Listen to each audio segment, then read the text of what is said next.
आज की इस स्टडीज के इस लेक्चर में बात करेंगे ऐसे कई मामले देखने को मिल रहे हैं जहां पर कोर्ट ने ये रीजन दिया है पत्नी का केस डिसमिस करते हुए कि पति के द्वारा पहले से शिकायत दर्ज कराई गई थी, पति की तरफ से पहले केस दर्ज कराया गया था और इसके बाद पत्नी ने पति और उसके परिवार वालों के विरुद्ध मामले दर्ज कराए थे। इस कारण से ये मामले आगे नहीं बढ़ाए जा सकते और मामलों को यहीं पर रद्द किया जाता है। तो चलिए आज के इस स्टडीज के इस लेक्चर में आपको डिटेल में बताएंगे ऐसा कोर्ट कब करती है और कब पत्नी के द्वारा लगाए गए दहेज उत्पीड़न की एफआईआर हो चाहे प्राइवेट परिवार के तौर पर केस हो, इसे पूरी तरीके से डिसमिस कर देती है, रद्द कर देती है।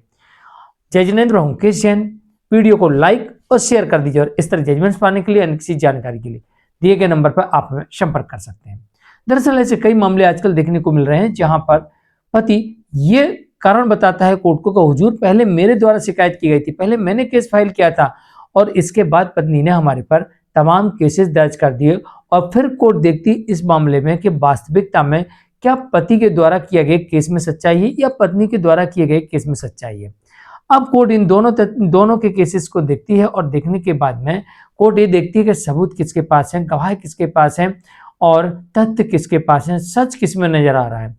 अगर यहाँ पर पत्नी के द्वारा लगाए गए मामले में कोर्ट को सच्चाई नजर आती है और सबूत दिखाई देते हैं तो फिर इन मामलों को कोर्ट रद्द नहीं करती है। लेकिन जहां पर पति के द्वारा पहले से सिविल मामला या कोई आपराधिक मामला या फिर कोई नोटिस वगैरह पत्नी को भेजा गया था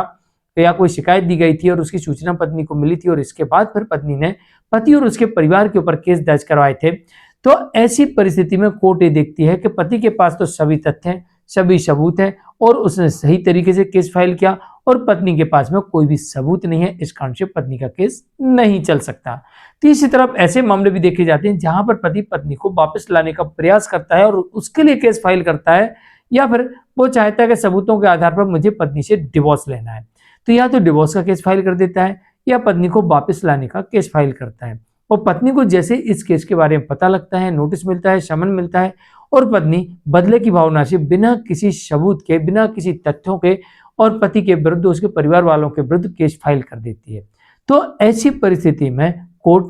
ऐसे मामलों को रद्द कर देती है। तो ऐसे कई मामले देखने को मिलते हैं जहां पर कोर्ट ये कहती है कि पत्नी ने बदले की भावना से पति और उसके परिवार के ऊपर केस किया। अब आप देखिए क्या आपके मामलों में भी ऐसा कहीं देखने को मिलता है कि जहां पर पति और उसके परिवार के द्वारा कोई केस किया गया हो या कोई नोटिस भेजा गया हो या कोई कार्रवाई की गई हो या फिर पत्नी को कोई समन भिजवाया गया हो और पत्नी ने इसके बाद बदले की भावना से अगर केस फाइल किया है तो ऐसे केसेस को कोर्ट रद्द कर सकती है। और रद्द करवाने के लिए आपको ऐसे केस में या तो उच्च अधिकारियों के पास री इन्वेस्टिगेशन के लिए आपको लिखना होगा,